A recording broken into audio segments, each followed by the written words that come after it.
കോഴിക്കോട് വടകരയിലെ ചീക്കിലോട് സ്വദേശി കുനിമൽ രാജീവിന്റെ മരണം കൊലപാതകമെന്നും പ്രതികളെ ഉടൻ അറസ്റ്റ് ചെയ്യണമെന്നും ആവശ്യപ്പെട്ട് ആക്ഷൻ കമ്മിറ്റി രംഗത്ത്. രാജീവിന്റെ മരണവുമായി ബന്ധപ്പെട്ട വിവരങ്ങൾ പോലീസിന് കൈമാറിയിട്ടും നടപടി ഉണ്ടായില്ലെന്നാണ് കുടുംബത്തിന്റെ ആരോപണം.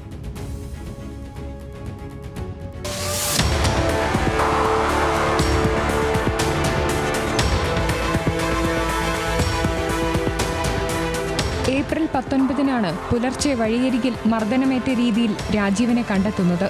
കൈകൾക്കും തലയ്ക്കും ഗുരുതരമായി പരിക്കേറ്റ രാജീവിനെ ആയഞ്ചേരിയിലെ സ്വകാര്യ ആശുപത്രിയിലും പിന്നീട് തലശ്ശേരിയിലെ സ്വകാര്യ ആശുപത്രിയിലേക്ക് മാറ്റിയിരുന്നു.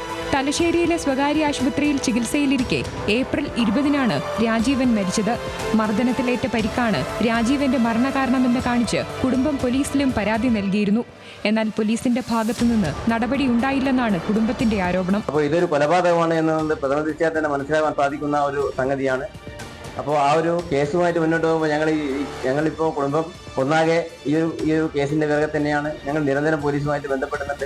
അപ്പോൾ ഇന്നലെയും പോലീസ് സ്റ്റേഷനിൽ പോയിട്ടുണ്ടായിരുന്നു, DSPയെ കണ്ടിട്ടുണ്ടായിരുന്നു. അപ്പോൾ DSP പറയുന്നത് ഇതുവരെ പോസ്റ്റ്മോർട്ടം റിപ്പോർട്ട് കിട്ടിയിട്ടില്ല എന്നാണ്.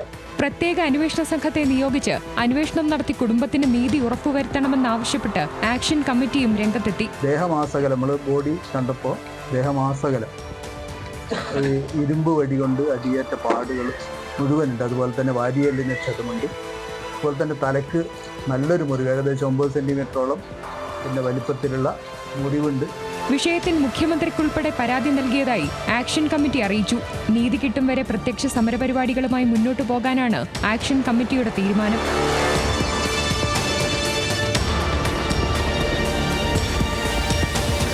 ന്യൂസ് മലയാളം, കോഴിക്കോട്.